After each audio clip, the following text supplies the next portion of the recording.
धांधली से हमारा इलेक्शन चुराया गया। शायद ये कौम धांधली ज़्यादा इलेक्शन के जख्म भूल जाए। अगर आप नून लीग ने जितना परफॉर्म किया उससे आप 10 उसका फीसद भी आप परफॉर्म कर लें, और हमने साथ दिया, हम इस ऐवान में बैठे। स्पीकर साहब, मेरे रुफ़का ने, मेरे कायदीन ने इस जमात के यहाँ बैठे हैं, सलमान रफ़ीक साहब, हाफिज़ मियाँ नोमान साहब, शाहिद अब्बासी साहब, एहसन इकबाल साहब, ख्वाजा साद रफ़ीक साहब, ये अलीम खान साहब, इन सब ने जेलें काटी। जहांगीर तरीन साहब के खिलाफ मुकदमे बनाए गए।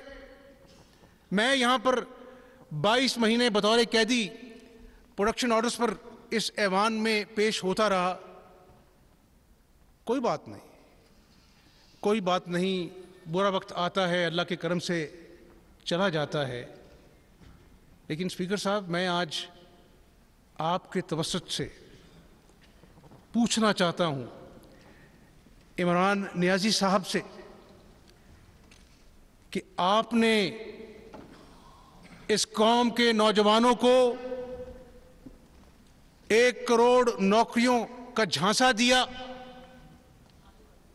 आज लाखों नौजवान बेरोजगार हैं। 1 करोड़ नौकरियां तो दूर की बात है। 50 लाख घर का इस गरीब कौम से आपने वादा किया। 50 लाख घर क्या बनने थे? जनाब चेयरमैन, आते ही गरीब का झोंपड़ा, गरीब का ठेला इसलिए गिरा दिया गया कि वो नाजायज तजावुजात हैं। इसी असना में बनी गाला का महल जो नाजायज तजावुजात थे उसको लाखों में रेगुलराइज करा दिया गया और गरीब का ठेला गिरा दिया गया। ये कौन सी रियासत मदीना की बात करते हैं? स्पीकर साहब, 5.8% ग्रोथ रेट थी 2018 में जब मुस्लिम लीग नून ने इक़्तिदार छोड़ा। 3 से 4% इन्फ्लेशन रेट था। और आप जानते हैं कि ये 5.8 जो फीसद ग्रोथ रेट था वो ज़मीन बोस होकर 0 पे आ गया। वही 3-4% जो इन्फ्लेशन रेट था वो 12% पर आ गया। और ये मैं नहीं कह रहा, बरतानिया का जो जरीदा है द इकोनॉमिस्ट, उसने कहा कि Pakistan is the third most expensive country in the world. और ये स्पीकर साहब, चीनी का बहरान आता है, इस कौम की माओं बहनों बेटियों को लाइनों में लगना पड़ता है। और न्याजी साहब कहते थे कि ये माफिया है। आटे का ये सूबा जो कि वाफर गंदम पैदा करता था और दूसरे सूबों को भी फराहम करता था, उस सूबे के अंदर ऐसा शदीद बहरान पैदा किया गया कि आटे के लिए इस कौम को लाइनों में लगना पड़ा। कोरोना आता है तो पैनाडोल की दवाई जो है वो नापैद हो जाती है। जब जब भी बहरान आए, इमरान नियाज़ी साहब ने कहा कि ये माफिया की कारिस्तानी है। ये माफिया कौन है स्पीकर साहब?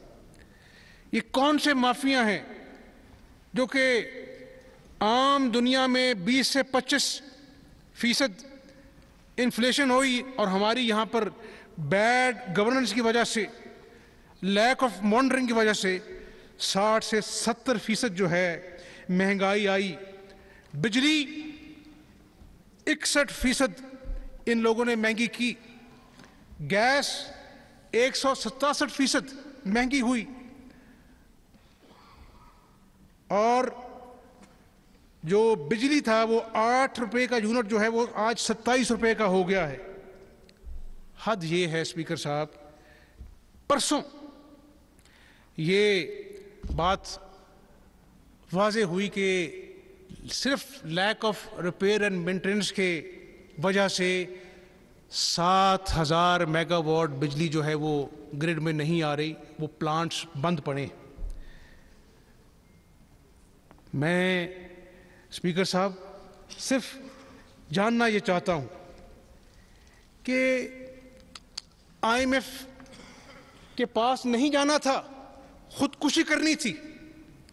6 महीने इंतजार कराया गया, जा रहे हैं नहीं जा रहे हैं, इसी इसरा में 3 वजीर ख़जाना तब्दील हो गए और इन्वेस्टर का कॉन्फिडेंस क्रैश हो गया।